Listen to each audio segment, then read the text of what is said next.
Hey, folks, there's a big problem going on with the food industry. Come on back, let's talk about it.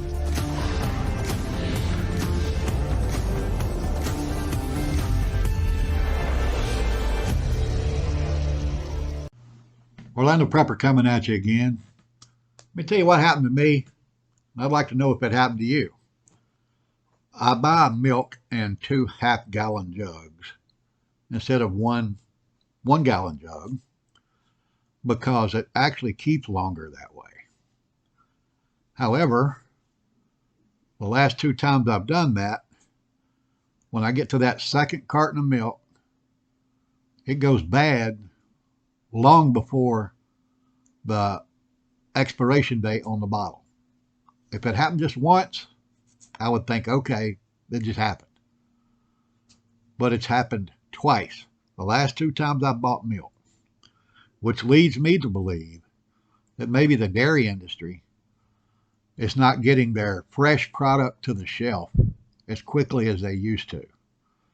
Now, I don't know if it's a supply problem or if it's a transportation problem, but the milk that I'm getting now is clearly older than what I used to get because it goes bad too quick. It just truly does. We've all seen this happening with fresh produce in the supermarkets. Plus, we've seen that a lot of the product display, is just empty in these stores when you go to get vegetables or fruit. It's like they're not getting it there for sure. Obviously, they're not getting it there, or it would be for sale. But the biggest problem with that is of what's there. When you get it home, it usually goes bad quicker than it used to. I know the vegetables and fruits that we buy here, they are probably at their freshest point for only like 2 or 3 days. When you get to 4 days or beyond, those vegetables aren't crisp anymore, or the fruits are starting to change, going bad, and it's clearly obvious. So that has to be one of two things. Just like the milk situation. It's either a shortage of product or they have the product and can't get it to the stores. But that's not the big problem here. Our local Walmart Supercenter used to have one of those big long rows with canned vegetables on both sides. Now, when you go down that same aisle, you have half of one row on one side, which means they only have about 25% of the vegetables, canned vegetables, they used to have. And people are missing these signals. They think just because they, have to pay more for their food now, they're not seeing that a shortage is coming. They're just not paying attention to it. Americans seem to be fat and happy, and thank God for that. We're the most prosperous country in the history of the world. But it looks like things might be coming to an end, especially with the food. I mean, if you can't keep vegetables and fruits for longer than 3 days, something's not right. Something is definitely not right. They're obviously putting older products out there for you to buy, and they go bad before you can consume them all. Unless you go to the store every 2 or 3 days. We don't do that here. We go maybe once every 2 weeks or so. But just keep your eyes out, folks. The signs of the coming shortages are there.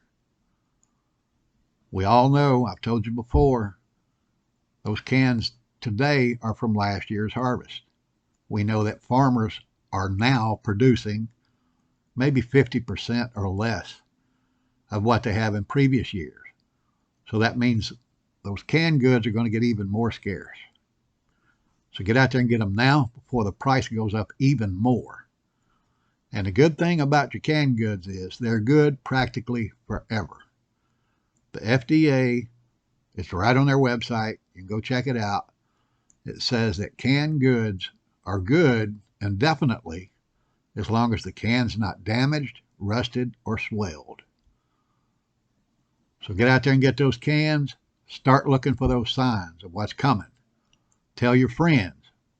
I know a lot of people are walking around stupid. They don't see it. They don't want to see it. You can't make them buy it, but you can at least tell them about it. Okay? That's totally up to you. But hopefully, this will motivate you to get out there and get some food. If you're just visiting here, I'd appreciate it if you'd hit that subscribe button right there. And if this helped you any at all, click that thumbs up. I greatly appreciate it. YouTube likes that. They also like these comments. If you agree or disagree, if you're not having a problem or you're having a problem, let me know. Put it down there in the comments. I'd be very grateful. So with that, I'm going to say, stay strong, stay patriotic to the founding principles of this country, and pray for the United States of America. The Orlando Prepper is out.